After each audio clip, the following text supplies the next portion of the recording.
Story 1. The Stranger in the Ditch.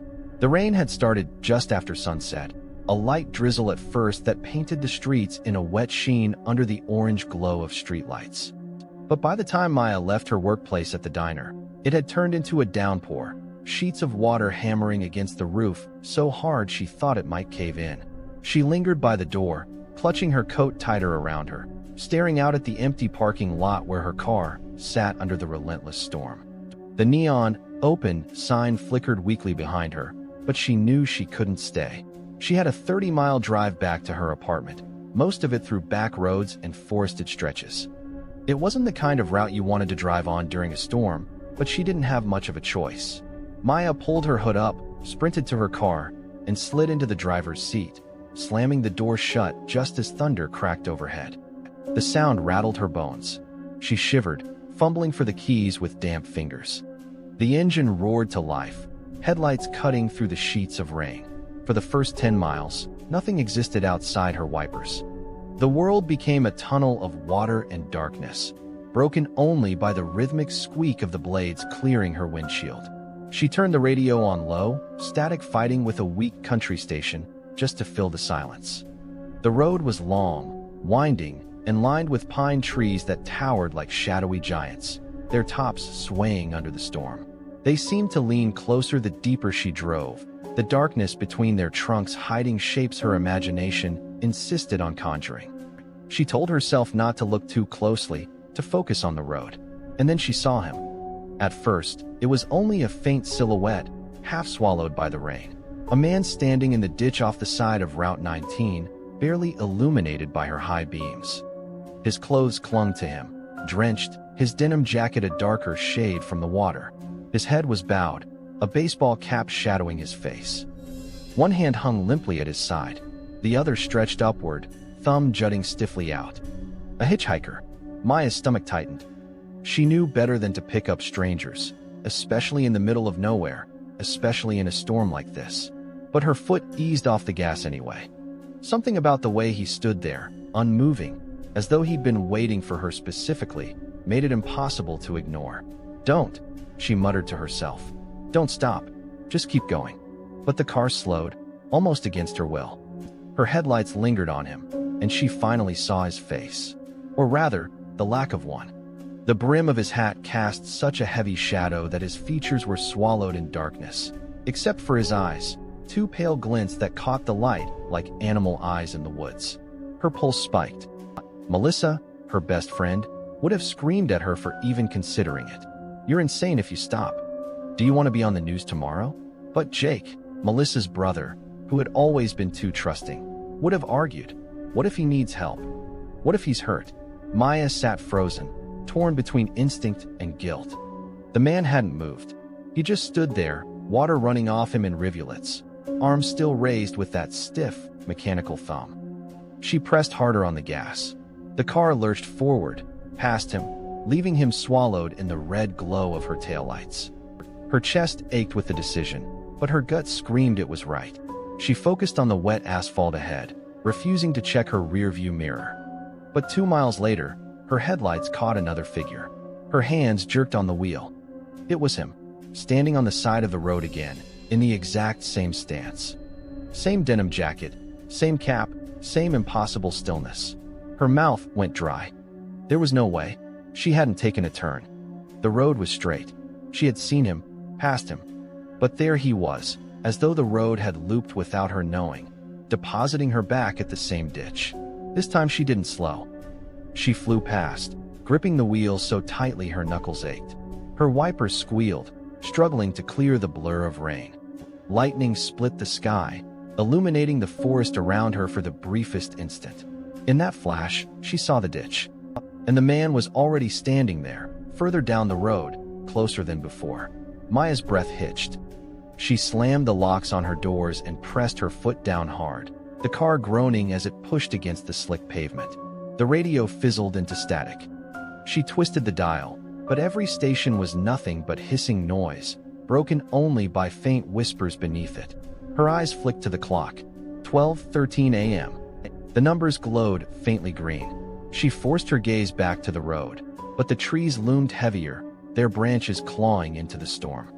Her heart hammered so loudly she thought she might drown out the thunder. And then, another flash of lightning. This time, the man was in the middle of the road. Maya screamed and swerved, tires skidding across the slick asphalt. The car fishtailed violently before she yanked it straight, breath heaving. In her rearview mirror, the road was empty. Nothing but rain. God, God, God, she whispered, her hands trembling. She wanted to pull over, to stop, to breathe, but the thought of being stationary on this road made her stomach twist. She drove faster, the storm screaming against her windshield. Minutes passed, or maybe hours. Time bent in the downpour. Every mile felt like a loop, the same endless pines, the same relentless blacktop. And then she saw him again. Not outside, inside. The passenger seat was wet. Water pooled on the fabric, dripping steadily onto the floor mats. The denim jacket clung to the figure, now sitting inches away from her. His head turned slowly toward her, and for the first time, the shadows lifted from his face. His skin was pale, shriveled as though waterlogged, eyes wide and empty sockets leaking rainwater down his cheeks.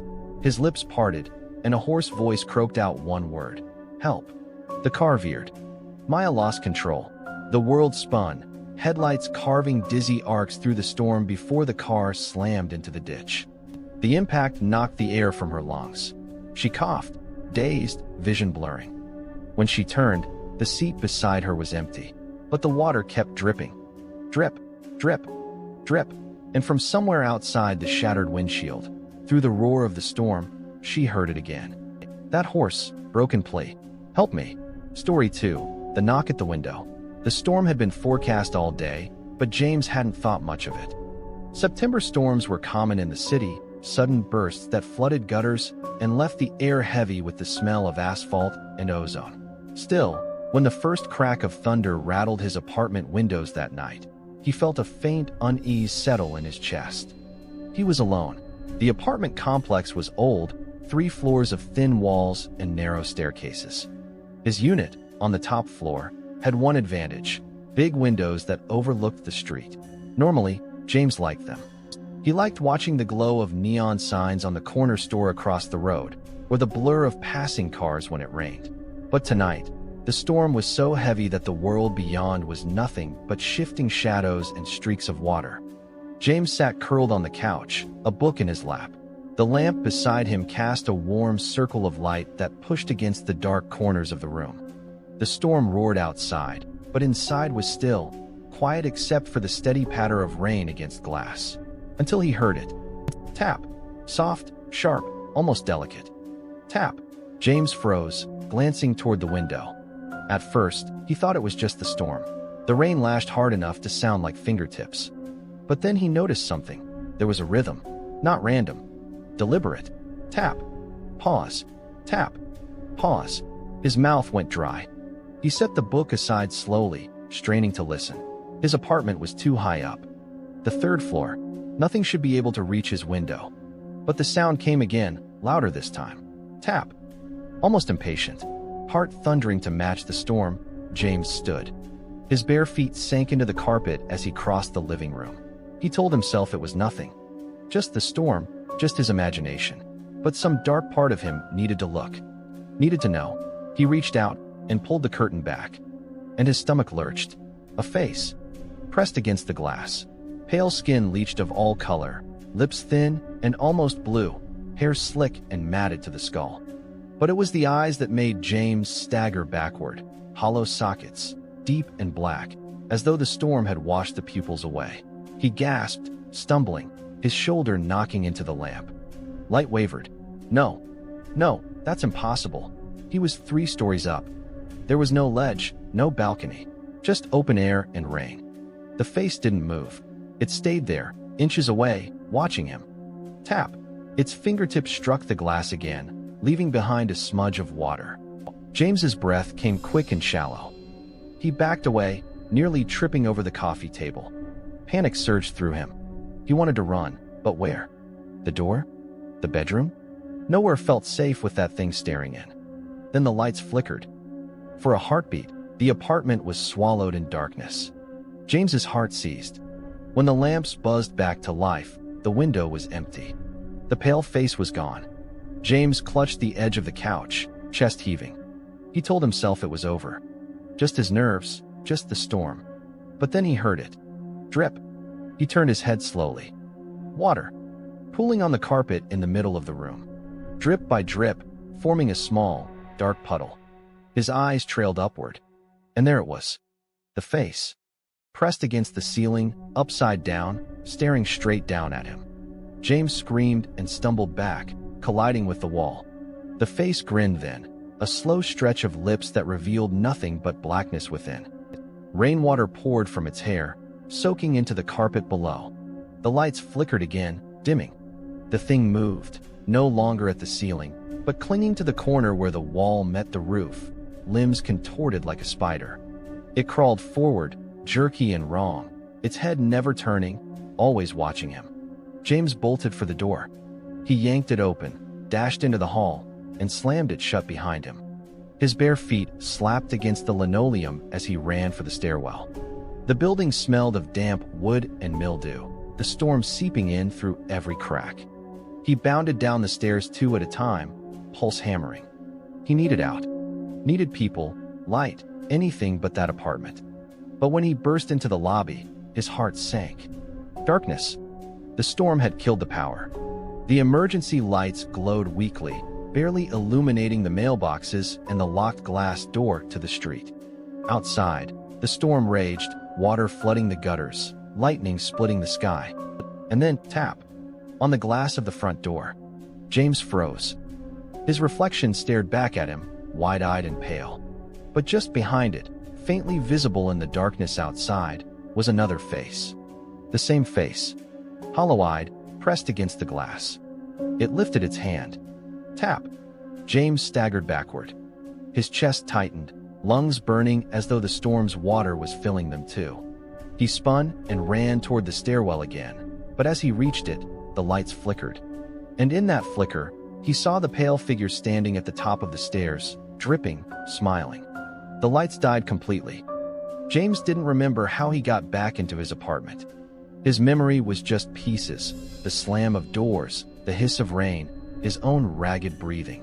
When he finally came to his senses, he was back in the living room, curtains drawn, lamplight trembling weakly. The puddle on the carpet was larger now, spreading. The sound of dripping echoed louder, as though the storm had seeped directly into the room. And then the whisper came. "Let me in." James clapped his hands over his ears, shaking his head. "Go away," he screamed. "You're not real." But when he opened his eyes again, the room was dark. The lamp was gone. No glow, no warmth. Only shadow. And in the shadow, the face loomed inches from his own. The last thing James felt was the icy press of fingers against his throat and the rush of water filling his lungs as the storm swallowed the room whole. Story 3. The Last Bus Ride. Claire hated stormy nights in the city. The rain had a way of turning streets she knew into warped reflections of themselves, blurry, jagged, distorted under the orange glare of flickering streetlights. Tonight, the storm was worse than usual. The gutters overflowed, sending streams of dirty water rushing along the sidewalks. Umbrellas turned inside out in the wind. Car horns echoed hollow through the downpour. Her shoes were soaked by the time she reached the bus stop. She could barely make out the glowing numbers through the mist on the sign, the last bus heading out of downtown. She tugged her hood tighter and glanced down the empty road. The city had gone quiet, the kind of quiet that always came before something broke. Headlights cut through the fog at last. The bus lumbered into view, its wipers squealing, its windows streaked with rain. Claire felt relief settle in her chest. She just needed to get home, crawl into bed, and let the storm rage outside where it belonged. The doors opened with a sigh. Inside, the bus smelled faintly of damp coats and rubber. Only a few people sat scattered along the rows. An old woman near the front, her knuckles white around a handbag. A man in a trench coat, hat pulled low, face hidden in shadow. And a teenager slouched all the way in the back, earbuds in but no music leaking out. Claire chose a seat halfway down, sliding into the cracked vinyl. The heater hummed weakly, pushing lukewarm air against her legs. She pressed her forehead to the cold glass and watched the city slide past, smeared into gray streaks by the rain. For a while, it was almost peaceful, until she noticed the first odd thing. At the next stop, the doors opened. A figure climbed aboard, a woman in a soaked dress, water dripping steadily from her hair. She didn't speak to the driver, didn't drop coins in the slot. She just walked past and sat down. Claire frowned. Maybe she had a pass. Maybe the driver knew her. But the woman didn't shake off the rain or brush her hair from her face. She sat perfectly still, head bowed. The bus rumbled forward. At the following stop, another passenger climbed on. A man this time, tall, wearing clothes so wet they clung like a second skin. He didn't acknowledge anyone, just sat. Claire turned to glance at the driver. He didn't react. His shoulders were broad, his uniform damp with sweat, but his face was hidden in the reflection of the windshield. He kept his eyes straight ahead, hands fixed on the wheel. Stop after stop, the same thing happened. Passengers boarded. Silent. Dripping. Their faces always obscured, by hair, by shadow, by the angle of the light. None of them ever got off. The bus grew more crowded, yet the heater seemed to fade, leaving the air icy. Claire rubbed her arms against the chill. Her unease grew heavier with each mile. She glanced at the old woman clutching the handbag. The woman stared straight ahead, lips trembling as if whispering a prayer. The man in the trench coat hadn't moved since she boarded. The teenager in the back still slouched, but Claire noticed his earbuds were unplugged, dangling uselessly against his chest. The silence pressed in. No chatter, no coughs, not even the rustle of clothes. Just the storm outside and the steady squeal of the wipers. And then Claire realized something. Every seat was taken, except the one beside her. Her pulse quickened. She tried not to look at the aisle, tried not to imagine someone stopping beside her. But when the bus lurched to its next halt, she couldn't help herself. The doors opened. Rain poured in. A figure climbed aboard, slower than the rest. Its clothes dripped so heavily that puddles formed on the floor. It turned slightly, as if scanning the rows. And then, with agonizing certainty, it began walking toward her. Claire's chest tightened. She gripped her bag in her lap, nails digging into the strap. But just before the figure reached her row, the old woman moved. Her hand shot out and grabbed Claire's wrist. The touch was ice. "Don't get off here," the old woman whispered. Her voice was hoarse, barely audible over the rain. Her eyes, clouded with fear, locked onto Claire's. "It isn't really your stop." Claire's breath caught. She looked back at the doors, ready to protest that she wasn't leaving, but the world outside made her blood run cold. It wasn't her neighborhood. It wasn't a street at all. The rain had vanished. Beyond the open doors stretched an endless field of gravestones, slick and shining in the weak glow of the bus's headlights. Names and dates carved deep into the stone, some so weathered they looked centuries old. The ground was soaked, not with rainwater, but with something darker, thicker, seeping between the graves like veins. Claire's stomach lurched. She tried to pull her wrist free, but the old woman's grip only tightened. "Stay seated," she hissed. The driver's head shifted slightly, but he never turned, never acknowledged the horror outside. The silent passenger who had approached her row paused. Its head tilted, as if listening. Then, without a sound, it moved farther back and sank into an empty seat that hadn't been there before. The doors closed. The bus roared forward. Claire sat rigid, every nerve on fire. The old woman finally released her wrist. The spot where she had touched burned with cold, like frostbite. Claire forced herself to breathe. She tried to convince herself it was a dream, some nightmare fueled by storm and exhaustion. But the graves outside lingered in her vision, etched into her mind. And then she noticed another change. The windows. They were fogged not with condensation, but with breath. Long, drawn smears as if unseen faces pressed against the glass from the outside. Fingers dragged across the panes, leaving streaks. Shapes moved just beyond the glass, too blurred to make out, but close. The teenager in the back began to cry softly, head in his hands. The man in the trench coat leaned forward, finally revealing his face. A pale mask with hollow eyes, just like the dripping passengers. He hadn't been a man at all. He had been waiting. Claire shot to her feet. Panic surged through her veins. She stumbled toward the driver, gripping the metal poles for balance. "Stop the bus," she begged. "Please, let me out. Anywhere, I don't care." The driver's head shifted again. Slowly, his chin tilted up.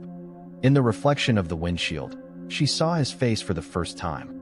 It was bone-white, hollow-eyed, lips sewn shut with black thread. Claire staggered back, a scream tearing from her throat. The bus jerked violently. The lights flickered. Passengers shifted in their seats, turning toward her one by one. Their faces, dripping, ruined, eyeless, fixed on her.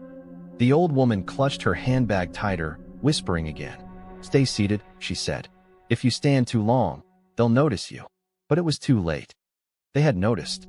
Claire bolted down the aisle. She didn't care where the bus was headed, didn't care if the ground outside was paved or grave. She only knew she had to get out. The emergency exit at the back loomed ahead. She shoved past the crying teenager, slammed her palms against the red lever, and forced the door open. The storm screamed back at her. Wind tore through the bus, rattling the seats, scattering the shadows. For a heartbeat, she thought she saw the familiar glow of streetlights, the shimmer of rain on pavement. She jumped. Cold air swallowed her, rain stung her skin, and she hit the ground hard. When she rolled onto her back, gasping, the street was empty. The bus was gone. Only the storm remained. She stumbled to her feet, disoriented, spinning in circles. She was standing in her own neighborhood.